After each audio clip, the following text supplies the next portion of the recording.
دوستو مریم نواز وزیر اعلی عمران ریاض سے ملنے اڈیالہ جیل پہنچ گئی۔ اسی دوران مریم نواز نے جیل میں قید مختلف قیدیوں سے بھی گفتگو کی۔ شیر عمران ریاض خان نے مریم نواز کو دیکھتے ہی کیا کہا، مکمل خوبصورت دل چھو جانے والی ویڈیو آپ کے ساتھ شیئر کرنے سے پہلے یہ بھی بتا دیں کہ دوستو جیسا کہ آپ کو پتا ہے کہ مریم نواز وزیر اعلی پنجاب مختلف اداروں کا وزٹ کر رہی ہیں۔ مریم نواز نے وزیر اعلی شیر عمران ریاض خان کو قید کروایا اور اب نانی نے آئی جی پنجاب کے ساتھ اڈیالہ جیل پہنچ کر عمران ریاض خان کو جیل میں تنزیہ نظروں کے ساتھ دیکھتے ہوئے کہا کہ السلام علیکم بیٹا، اللہ پاک امت مسلمہ کی خیر کرے، اللہ پاک میرے وطن کی خیر کرے، اللہ پاک میرے اولاد کی خیر کرے، اللہ پاک سب کو نیکی کی توفیق عطا فرمائے، اللہ پاک میرے اولاد کی خیر کرے۔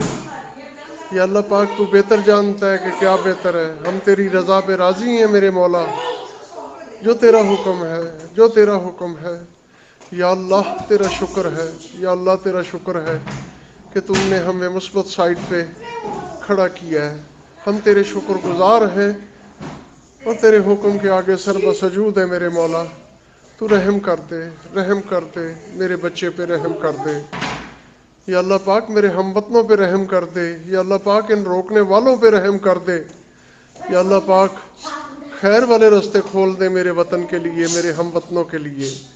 یا اللہ پاک تو مسبب الاسباب خیر کے سبب فرما دے۔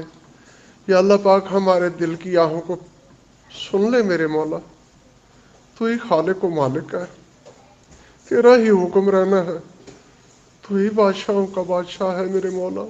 تمہارا لیڈر عمران خان چاہتا تو وفاق میں حکومت بنا سکتا تھا، لیکن عمران خان نے اپنی انا کی وجہ سے وفاق میں حکومت نہیں بنائی، جس کے جواب میں شیر عمران ریاض خان نے مسکراتے ہوئے کہا کہ عمران خان وہ عظیم اور ایماندار لیڈر ہے کہ جو مر تو سکتا ہے لیکن اپنے تھوڑے سے فائدے کے لیے کرپٹ جماعتوں کے ساتھ مل کر حکومت نہیں بنا سکتا۔ جیسا کہ پوری پاکستانی قوم جانتی ہے کہ خان صاحب عہد کے پکے ہیں، اور اسی طرح انہوں نے اپنی پاکستانی غریب عوام سے عہد کیا ہوا ہے کہ عمران خان اپنی جان تو دے سکتا ہے لیکن اس ملک کو لوٹنے والے اور نقصان پہنچانے والوں کا ساتھ ہرگز نہیں دے سکتا۔ شیر عمران ریاض خان کا یہ جواب سن کر مریم نانی شرمندہ ہو کر وہاں سے چلی گئی۔ دوستو اس حوالے سے اپنی رائے کا اظہار کامنٹ سیکشن میں دیں۔ ویڈیو اچھی لگے تو لائک کریں اور اس چینل کو سبسکرائب کریں۔